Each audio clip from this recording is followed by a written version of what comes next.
하나님 말씀 지난 시간에 보았던 데살로니가후서 3장 1절에서 5절까지 보겠습니다. 데살로니가후서 3장 1절로 5절.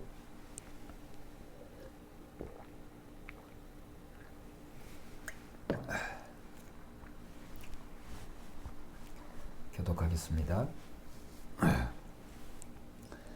끝으로 형제들아, 너희는 우리를 위하여 기도하기를, 주의 말씀이 너희 가운데서와 같이 퍼져나가 영광스럽게 되고 우리를 부당하고 악한 사람들에게서 건지시옵소서 하라.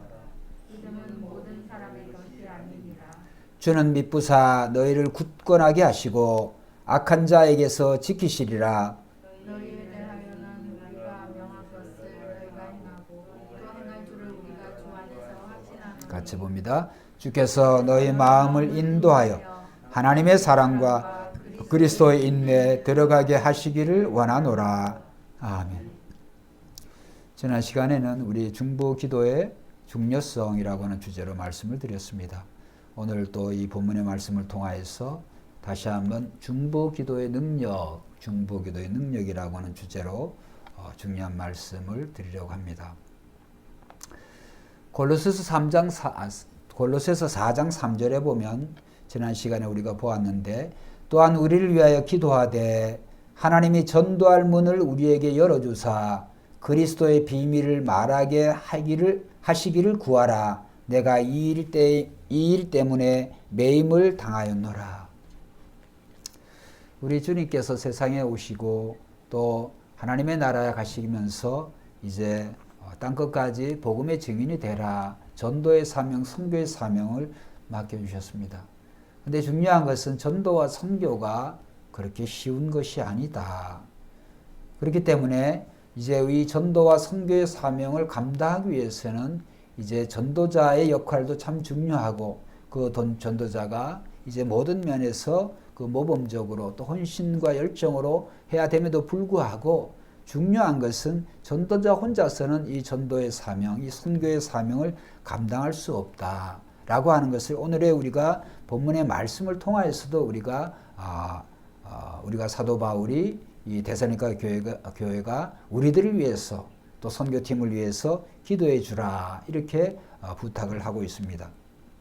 왜 그럴까요?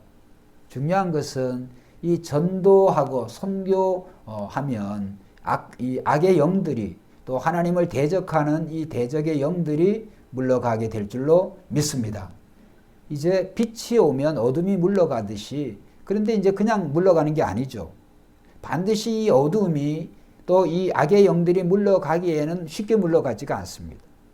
그렇기 때문에 이 하나님의 말씀은 진리의 검이기 때문에 검에 찌르면 반응이 일어나죠. 칼로 찌르는데 거기에 반응이 없는 사람이 누가 있겠습니까?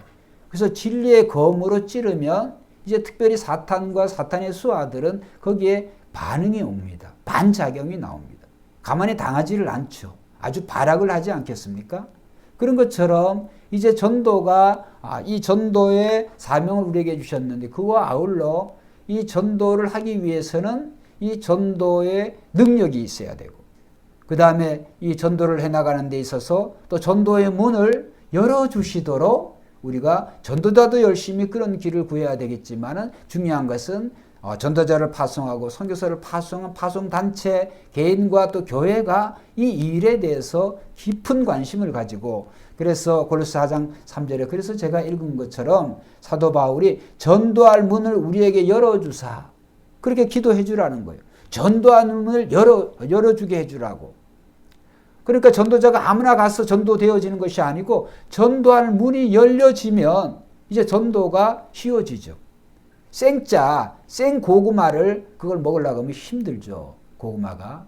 그러니까 중요한 것은 이 전도와 선교가 참 중요한데, 전도와 선교의 버금가는 중요한 것이, 전도와 선교가 제대로 되기 위해서는 한번 따라 합시다. 중보기도의 역할이 중요하다. 중보기도의 역할이 대단히 중요해요. 그런데 이제 우리가 전도와 선교에 대한 것을 우리가 개인과 교회의 일로 여기지만, 기도하는 일은 굉장히 개인적인 일로 우리가 간주하는 성향이 많이 있어요. 그런데 교회의 선교가 그 다음에 이 선교팀의 이 선교가 또 전도팀이 성공하려고 그러면 거기에 그 전도와 선교를 위해서 기도하는 기도의 팀이 있어야 돼. 중보 기도가 반드시 필요하다. 그리고 왜 필요할까? 좀 전에 말씀드린 것처럼 진리의 검으로 이제 악의 영들을, 어둠의 영들을 물리칠 때 그 사탄과 그 졸개들이, 악한 영들이 가만히 있지를 않죠. 그렇기 때문에 이제 굉장히 전도하는 데 있어서 아주 방해를 많이 하고 아주 극력적으로 방해를 하죠. 그래서 고린도후서 6장 4절에 보면 사도 바울이 어떤 형편에 있었느냐. 사도 바울이 위대한 사도이자 그 전도자 아니에요. 오직 모든 일에 하나님의 일꾼으로 자천하여. 그러니까 사도 바울이 누가 시킨 것도 자기가 자원해서 자천하여서 많이 견디는 것과 그 다음에 환난과 궁핍과 고난과 매맞음과 갇힘과 난동과 수고로움과 자지 못함과 먹지 못함 가운데서도, 그런데 이 모든 어려운 단어들, 이 아픔의 단어들 제일 앞에 좀 전에 읽은 말씀이 자천하여, 스스로, 자기 스스로가, 그러니까 사도 바울이 이렇게 환난과 궁핍과 고난과 매맞음과 갇힘과 이런 거를 안 당해도 되는데 이게 자기가 자원해서 그렇게 됐다는 거예요. 왜? 복음 때문에. 하나님이 그에게 그리스도를 통해 맡겨주신 그 복음 때문에, 복음의 하나님의 일꾼, 복음의 일꾼으로 자기가 자원해서 이런 일을 자기가 당한다. 그래서 사도 바울은 이제 골로새뿐만이 아니라 로마서 교회도 그렇고 고린도 교회도 그렇고 우리를 위해서 또 기도해 주라. 또 너희를 위해서도 내가 기도하고 있다. 또 기도할 것이다. 이렇게 사도 바울은 약속을 하고 있어요. 그렇기 때문에 오늘 이 사도 바울이 여러 많은 교회들을 세우고 복음을 증거하는 일에 참 그 중보 기도의 역할이, 그 팀이 참 역할이 중요했다. 하나의 교회가 세워지는 데 있어서 그냥 세워지지가 않습니다. 거기에는 피눈물 나는 성도들의 기도가 있는 줄로 믿습니다. 오늘 우리가 그것을 생각한다면 어느 교회든지 그 성도의 기도가 없는, 피눈물이 없는, 뿌려지지 않는 그런 교회가 어디 있겠어요. 근데도 불구하고 이제 일전에 말씀드린 것처럼 우리 1세대 또 2세대를 비교해서 또 우리의 자녀 세대들이 너무 기도하는 일을 잘하지 못하지 않느냐, 이런 걸 생각하면 제 기도의 속에도 있었습니다만 이 예수님이 그 더러운 귀신을 쫓지 못하는 제자들에게 예수님이 하신 말씀이, 기도 이외에는 이런 유가 나갈 수 없느니라. 또 다른 말씀은 믿음 이외에는 이런 유가 나갈 수 없느니라. 그래서 믿음은 기도는 믿음 있는 사람은 기도하는 사람이에요. 기도하는 사람은 믿음 있는 사람이에요. 할렐루야. 기도와 믿음은 같아요. 그래서 누가 믿음이 많으냐? 기도 많이 하는 사람이에요. 기도 많이 하는 사람은 틀림없이 믿음이 많은 사람, 믿음이 있는 사람, 믿음이 많은 사람. 그렇기 때문에 예수님께서 그 더러운 병자를 9명 제자들이 고치지 못하고 전전긍긍하고 아주 그냥 요거도 먹고 있으니까 예수님께서 그들을 책망하면서, 이 패역한 세대요, 내가 너희를 얼마나 참으리요. 그러면서 예수님 하신 말씀, 기도 이외에는 이런 유가 나갈 수 없느니라. 또 예수님께서는 믿음 이외에는 이런 유가 나갈 수 없느니라. 그러니까 결국은 기도와 믿음은 같은 단어다라고 하는 것을 우리가 생각해 볼 때, 오늘 이 악의 영을, 이 흑암의 영, 사탄의 영을 물리칠 수 있는 것은 기도밖에는 없어요. 그렇기 때문에 오늘 우리는 이 사도 바울의 데살로니가 교회가 참 자신들을 위해서, 우리들을 위해서 기도해 주라. 또 나도 너희를 위해서 기도하는데 3절에 주는 미쁘사 너희를 굳건하게 하시고 악한 자에게서 지키시리라. 사도 바울이 기도하는 내용이죠. 이 데살로니가 교회를 위해서. 그리고 사도 바울이 부탁을 하죠. 2절에 보면 또한 우리를 부당하고 악한 사람들에게서 뭐요?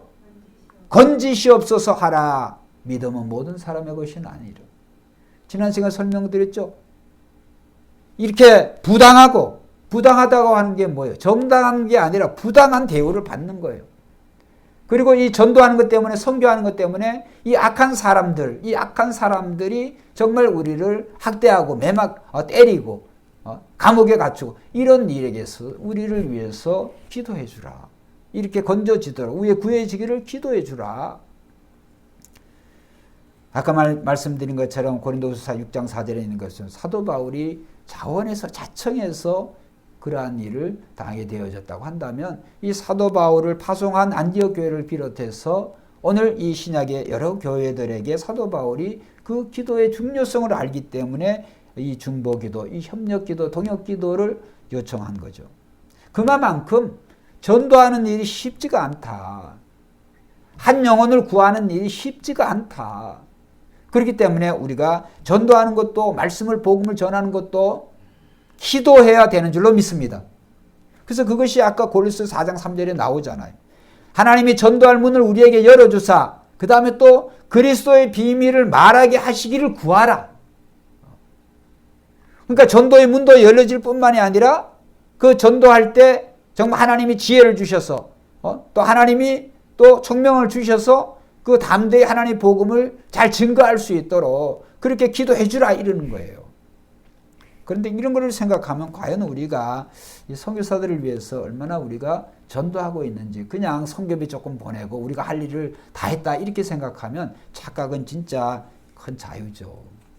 그렇기 때문에 우리는 이 전도와 선교는 주님이 맡기신 정말 우리가 성도가 이 세상에서 끝까지 해야 될 사명이라고 한다면 그거와 똑같이 전도와 선교가 끝나는 그 시간까지 우리는 기도하기를 잊지 않아야 될 줄로 믿습니다. 그래서 기도해요.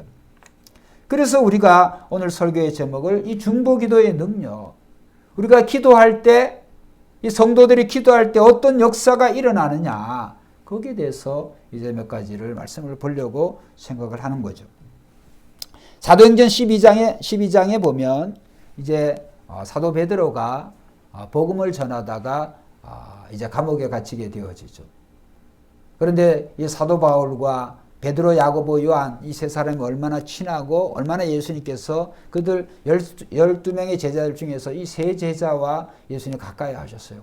그런데 야고보가 이 헤롯 왕에 의해서 목배임을 당하고 순교를 당했어요.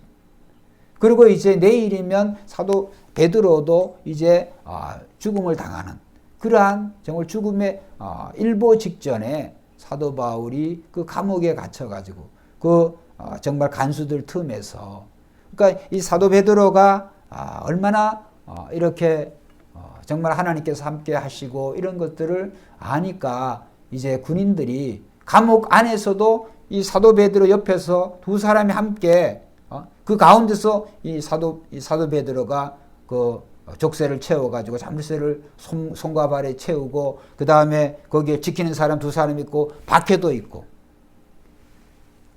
이 네 사람씩 네 조가 이제 그 하루 동안에 그 베드로를 하루가 넘겠죠. 베드로가 감옥에 갇혀 있는 그 시간만큼 경계를 쓰니까 얼마나 삼엄한 그런 경계 속에 있겠어요. 그런데 신기한 것이 전 참 이 말씀을 보면서 베드로가 이제 성령 받기 전에 이 베드로가 어떻게 보면 겁쟁이 베드로잖아요. 그런데 이제 성령 받고 나니까 베드로가 감옥에 갇혀서 내일이면 죽는데 그 잠을 잤다고는 나는 그게 이해가 안 되죠. 베드로가. 그 다음에 베드로가 잠을 잤는데 얼마나 깊이 잠들었으면 물론 피곤할 수도 있고 굉장히 어떤 탈진이 되어 있어 그래서 잠을 잤는지 그거는 잘 모르겠습니다만 중요한 것은 내일이면 죽는데 베드로가 그런 상황 속에서도 잠을 잤다. 그런데 중요한 것은 베드로는 잠을 잤지만 사도행전 12장 5절에 보면 한번 따라합시다. 교회는 그를 위하여 기도하였더라. 예루살렘 교회는 베드로 사도는 잠을 자고 있지만 교회는 그를 위해서 밤새 기도한 거예요. 할렐루야. 교회가 그들을 위해서 기도하니까 하나님께서 어떻게 되셨냐? 잠자는 베드로를 천사가 나타나서 천사가 깨우니까 안 깨워지니까 천사가 베드로의 옆구리를 찔러가지고 누구나 어느 목사는 발로 쳤다가 천사가. 그래서 천사가 깨워가지고 이 베드로가 이제 천사의 손에 이끌려가지고 이제 베드로가 감옥에서 빠져나오게 되잖아요. 근데 사실은 베드로가 사도행전 12장에 보면 환상인 줄 알았어요. 그냥 꿈인 줄 알았어요. 그래서 첫째 파수를 통해서 둘째 파수를 통과하고 계속해 나오는데 그 파수꾼들이 다 잠을 자고 있는 것도 아닌데 중요한 것은 천사의 이끌림을 받아서 나오는 그 베드로를 제지하지 못했다. 그러니까 그 시간에 예루살렘 교회는 베드로를 위해서 기도하고 있었다고 그랬죠. 그러니까 기도의 힘이, 기도의 능력이 이런 초자연적이고 초능력적인 일을 가져오게 한다. 그래서 사도 베드로가 감옥을 빠져나온 다음에 알았어요. 빠져나온 다음에 이게 실제로 있는 일이구나. 천사는 떠나고 그래서 베드로가 이제 교인들이 어디에 있는지를 아니까 그래서 마가 요한의 그 5장 10절에 보면 마가 요한의 집에서 마가 요한의 그 마리아의 집에서 또 베드로를 위해서 열심히 기도하고 있었어요. 그래서 베드로가 문을 두드리고 하니까 로데라고 하는 그 아이가 나와가지고 나오지도 않고 그냥 문 열어줘야 되는데 문도 안 열어주고 하니까 결국에 이제 베드로의 천사인가 이렇게 되어졌지만 결국은 사도 베드로가 이제 자기 자신이 빠져나왔다고 하는 성도들을 알리고 사도행전 12장 7절 12장 17절에 한번 따라합시다. 베드로는 세상 속으로 사라진다. 베드로의 이야기는 사도행전 12장 17절에서 딱 사라져요. 베드로는. 그러니까 감옥에 빠져서 나와서 베드로가 어디에서 갔는지 그거는 몰라요.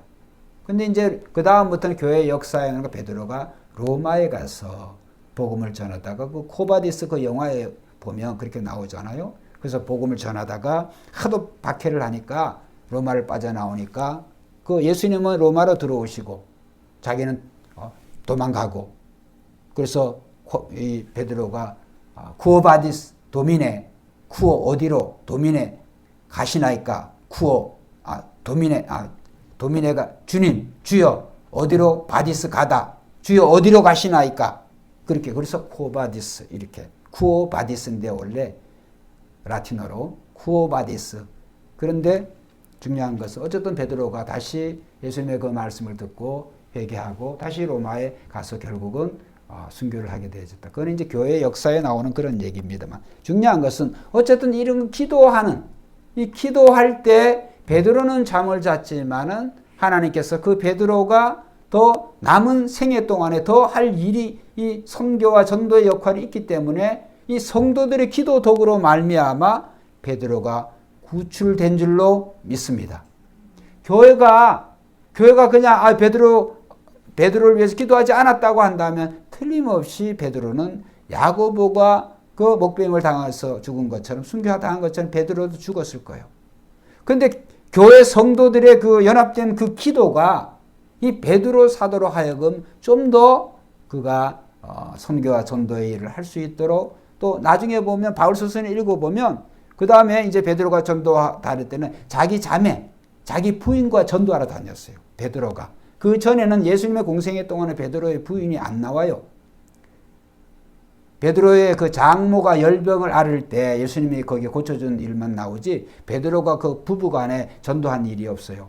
그런데 이제 바울서서는 읽어보면 자매 그 베드로가 그 자매를 데리고 그 부인을 데리고 전도 다닌 것을 우리가 알 수가 있습니다. 그렇기 때문에 참 이 기도는 이 놀라운 이러한 일을 가져온다. 자, 그리고 이제 성경을 오늘 요거는 찾아보겠습니다. 다니엘서 6장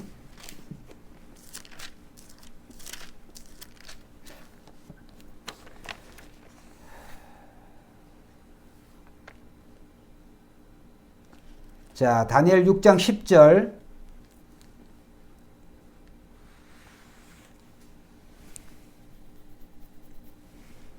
자, 6장 10절 한번 읽어봅시다. 시작! 다니엘이 이 조서에 왕의 도장이 찍힌 것을 알고도 자기 집에 돌아가서는 윗방에 올라가 예루살렘으로 향한 창문을 열고 전에 하던 대로 하루 3번씩 무릎을 꿇고 기도하며 그의 하나님께 뭐요? 감사하였더라. 전에 하던 대로 이 말은 뭐냐면 유대인들은 3시, 6시, 9시 기도가 있어요. 지금도 3시, 6시, 9시. 그러니까 오전 9시, 12시, 오후 3시 우리로 말하면. 그래서 3시, 6시, 9시 그 기도 시간. 그러니까 이스라엘 민족은 바벨론 포로에 잡혀갔어도 경건한 유대인들은 이렇게 3시, 6시, 9시에 정해진 그 기도의 시간을 알고 그렇게 기도했다는 거죠. 그러니까 다니엘도 이 포로로 잡혀갔지만은 그가 또 6장에는 이미 총리가 되어졌어요. 6장 2절에 보면 그 총리 중에서도 가장 수석 총리가 되어졌지만 그 아주 그렇게 바쁜 그런 공사가 바쁜 그런 시간에도 다니엘은 전에 하던 대로 그러니까 자기 집에 가서 그러니까 다니엘은 기도하는 그 장소가 있어요. 자기 집인데 자기 집에서 윗방에 올라가. 그러니까 기도하는 기도의 장소가 있고 윗방에 올라가서도 거기 어떻게 하느냐? 예루살렘.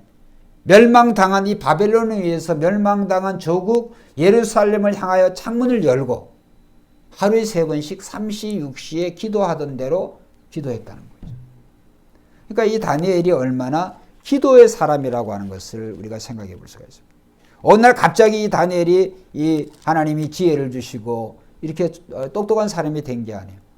다니엘은 기도의 사람이었다. 그러니까 기도하면 하나님이 이런 지혜와 총명을 주시는 줄로 믿습니다. 기도하면. 그렇기 때문에 우리가 지혜가 필요한 자에게 특별히 우리 자녀들, 공부하는 자녀들 정말 기도 열심히 해야 되는데 기도하면 하나님이 이렇게 지혜를 주세요. 지혜를. 지금 잊어버렸네요. 감리교 그 권사님, 남자 권사님, 감리교는 남자 권사도 있으니까 무슨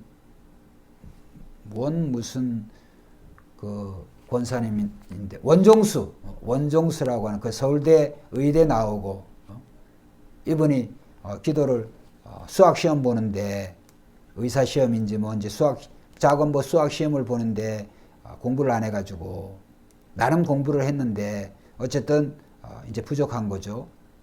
근데 이제 기도를 하니까 기도하고 이제 시험을 보니까 하나님께서 어떻게 했어요?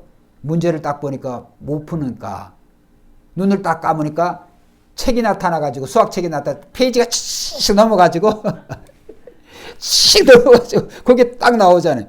나온다 그러잖아요. 그걸 자기 그거 보고 그거 쓰고 또 그 다음 문제 보면 또 몰라가지고 또 눈 딱 감으니까 책이 나와가지고 페이지가 촥 넘어가면서 그 원정수 권사님이 거짓말 하겠어요? 그래서 자기가 그 의과대 의사 시험도 보고 그 수석으로 졸업했나 그래요. 하도 옛날 얘기라서 제가 생각이 잘 안 납니다만 이게 다니엘 시대 하나님이 지금 시대에도 충분하게 하나님이 기도하는 자에게 지혜와 명철을 주시는 줄로 믿습니다. 지혜를. 그렇죠? 저는 그렇게까지는 안 해봤지만은 그렇게까지는 안 하지만 어쨌든 하나님께서는 비슷한 그런 경험을 주셔요. 비슷한 경험을. 어쨌든 우리는 기도하면 하나님이 지혜를 주신다. 자, 이제 거기 6장을 찾았죠? 이제 그걸 찾으려 한 게 아니고 9장 넘어갑니다. 자, 집에 계신 성도님들 다 찾아보세요. 다니엘서 9장 1절부터 4절까지 한번 읽어봅니다. 다니엘서 9장 1절부터 4절.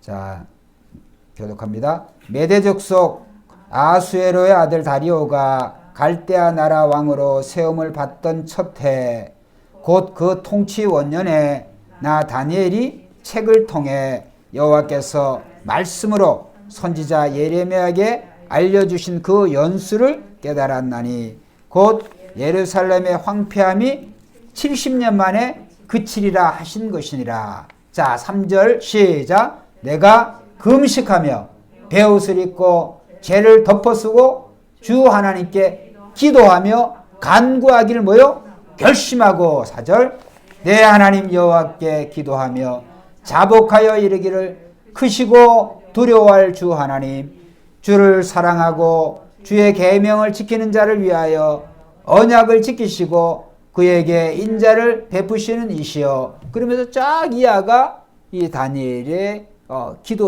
기도의 내용들이에요. 근데 중요한 것은 이 다니엘이 기도도 많이 하지만은 한번 따라합시다. 말씀도 많이 보았다. 그러니까 다니엘이 그전에는 다니엘이 잘 몰랐어요. 근데 이제 다니엘이가 이 예레미야서를 이제 읽다가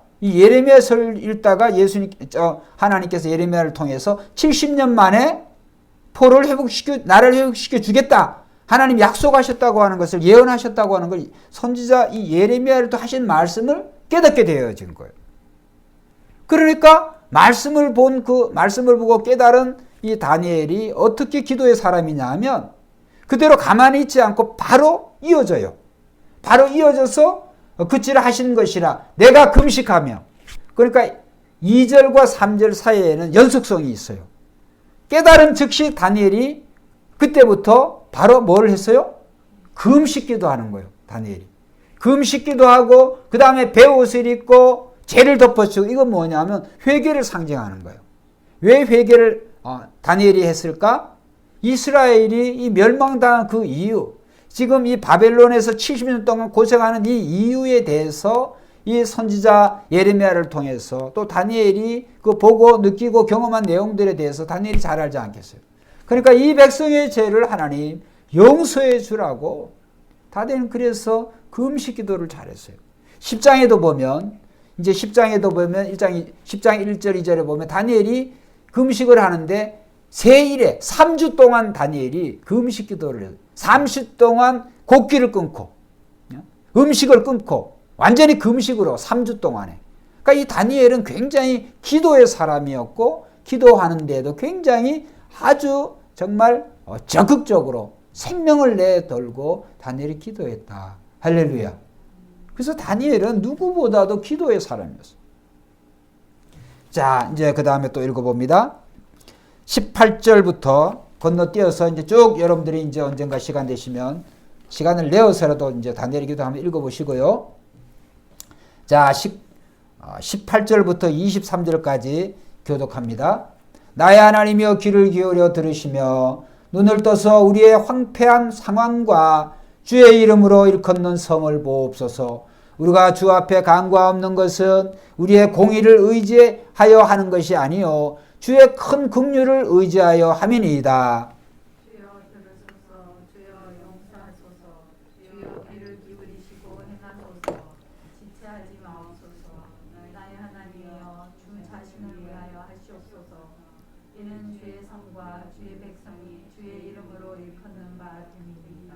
자, 이제 봅니다. 잘 보세요. 내가 이같이 말하여 기도하며 내 죄와 내 백성 이스라엘의 죄를 자복하고 내 하나님의 거룩한 산을 위하여 내 하나님 여호와 앞에서 간구할 때 21절 곧 내가 기도할 때 이전에 환상 중에 본 그 사람 가브리엘이 빨리 날아서 저녁 제사를 드릴 때쯤에 내게 이르더니. 자, 내게 가르치며 내게 이르되 말하여 이르되 다니엘아 내가 이제 내게 뭐요? 지혜와 총명을 주었느니라. 자, 23절 시작. 곧 내가 기도를 시작할 즈음에 명령이 내려질수록 이제 내게 알리러 왔느니라.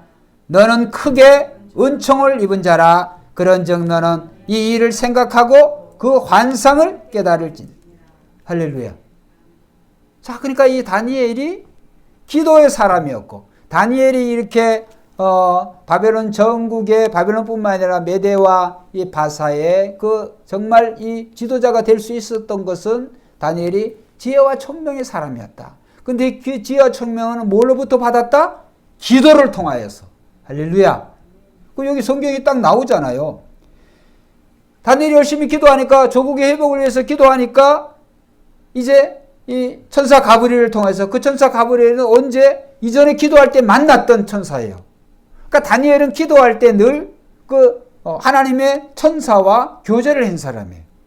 그러니까 다니엘이 안 거죠. 21절. 곧 내가 기도할 때 이전에 환상 중에 본 그 사람 가브리엘이 빨리 날아서 그러니까 기도한 다니엘은 이렇게 환상으로 천사를 만나는 그런 놀라운 극적인 경험을 한 사람이다. 기도에 체험 있는 사람이다. 그리고 가브리엘이 말하잖아요.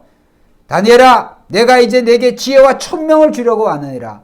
이전에도 지혜와 총명을 너에게 주었는데 지금 지혜와 총명에 대해서는 뭐냐 하면 이후에 일어날 일들에 대해서 이제 이스라엘 회복뿐만이 아니라 인류의 역사가 어떻게 이루어지는지 정말 이 다니엘서를 아직도 우리가 이것을 잘 해석을 지금 이 시대까지 이 예수님이 오시는 그때까지 이 다니엘의 해석이 굉장히 적용이 되어져요.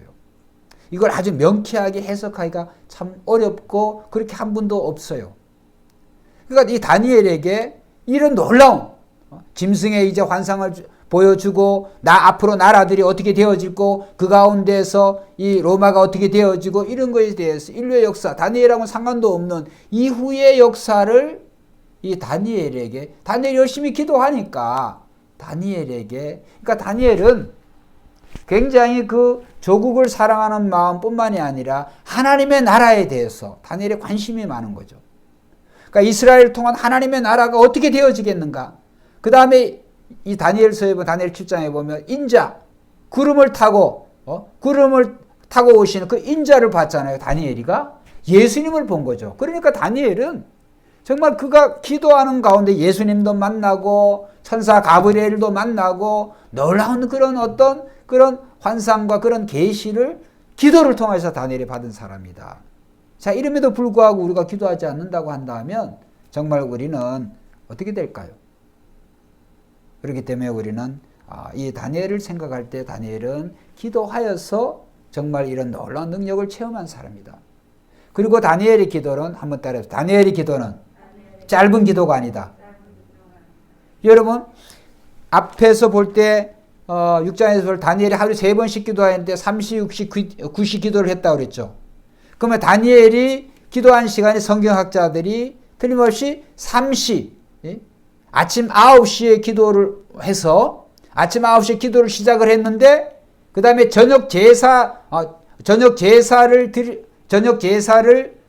드릴 때쯤에 그러니까 3시, 6시, 9시를 넘어서 저녁에 제사를 드릴 때 주야로 아침과 저녁에 이 제사를 드리는데 자기가 저녁 제사를 드릴 무렵에 가브리엘이 기도의 응답을 가지고 온 거예요. 그러니까 기도가 다니엘이 이제 기도를 시작할 때 21절 곧 내가 기도할 때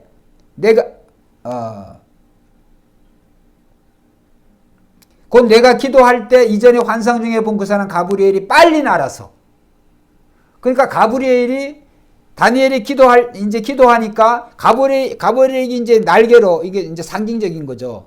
부지런히 날개짓 해가지고 왔는데 도착 시간이 언제냐? 저녁 제사를 드릴 무렵에 온 거예요. 이게 상징적이죠, 상당히.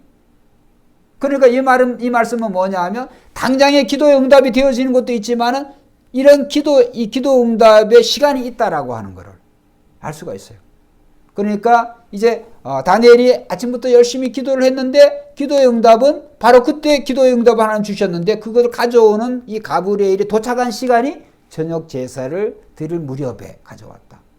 그러니까 이걸 중요한 것은 여기서 우리가 생각해야 될 것은 한번 따라합시다. 성도가 기도하면 하나님은 반드시 들으신다. 그걸 알아야 돼.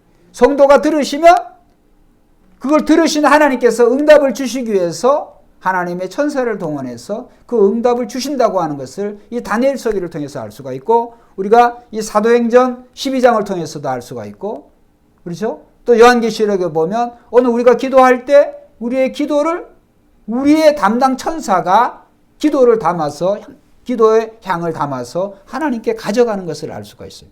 그렇기 때문에 성도가 기도하는 것은 그냥 혼자 그냥 말만 하는 게 아니고 우리의 기도를 천사가 하나님께 가져가고 그 다음에 하나님께로부터 올라간 우리의 기도가 그 다음에 가져오는 기도 응답을 가져오는 그러한 능력이 있다. 그래서 기도는 놀라운 그런 신비한 힘이 있어요. 그래서 오늘 설교의 제목을 중보기도의 능력 이렇게 말씀을 드린 거죠. 그렇기 때문에 오늘 우리는 정말 이 다니엘이 그 조국과 민족을 위해서, 근데 이제 성경학자들이 이 다니엘서 10장 이 다니엘이 이 3주 동안에 기도할 때 다니엘의 나이를 한번 따져봤어요. 나이를 따져보니까 87세 정도 된다고 그래요. 87세 할아버지가 3주씩 금식해가지고 금식 기도를 이 조국을 위해서, 조국의 회복을 위해서, 참 그런 걸 보면 오늘 우리의 신앙은 어떤가, 너무 부끄럽지 않은가.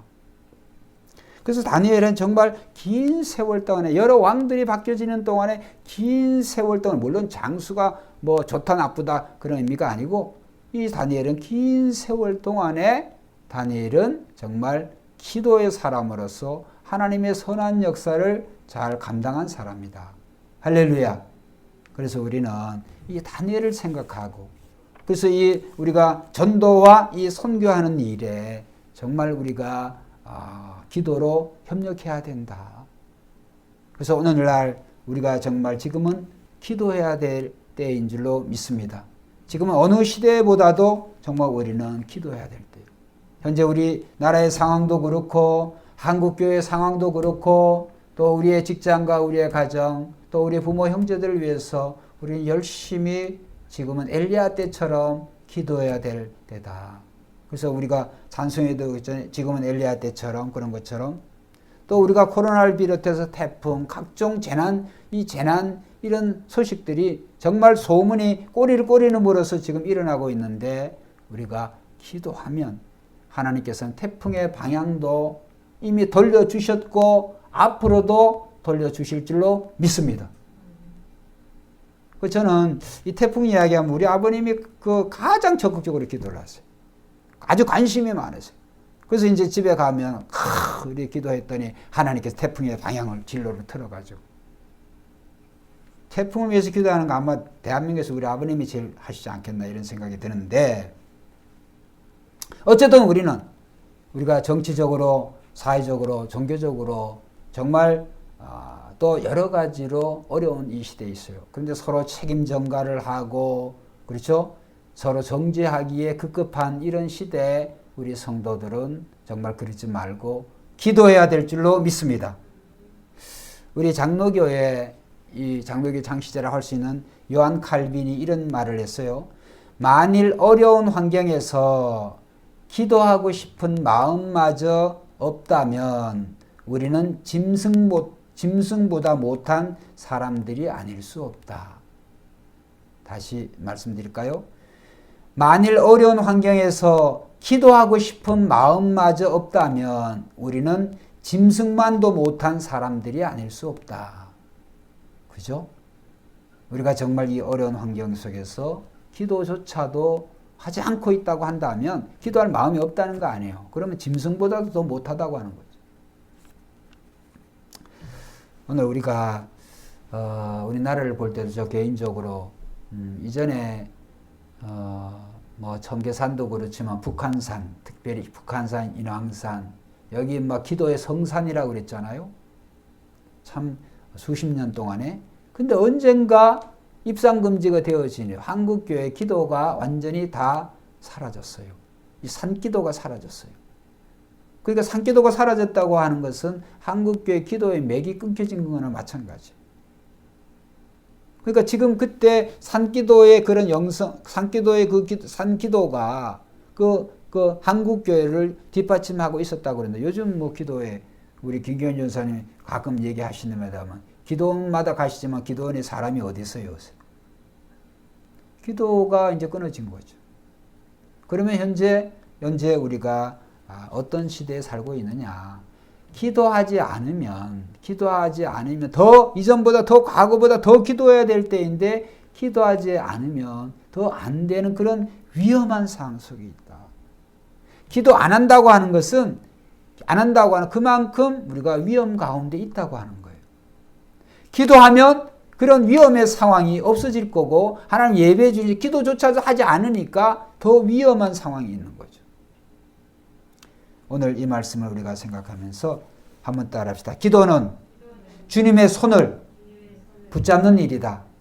기도는 내 뜻대로 하는 내 스타일의 그런 것을 내 자기 중심의 삶을 버리고 주님의 손을 붙잡는 게 기도라고 저는 생각합니다.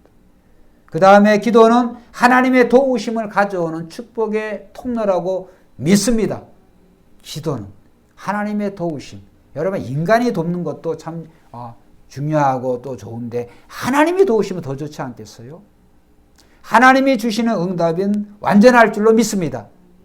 인간이 주는 것은 마치 우리가 음식을 또 수가성의 여인에게 예수님께서 그 물을 청할 때 여인아 네가 나에게 주는 물은 먹어도 또 먹어야 되지만 내가 너에게 주는 물은 한 번 마시면 네 뱃속에서 영원히 솟아나는 샘물이 되리라. 결국은 기도를 통해서 우리의 삶의 모든 문제를 다 해결받는 우리의 사랑하는 새벽교회 모든 성도들이 되시기를 주의 이름으로 축원드립니다. 기도드리겠습니다.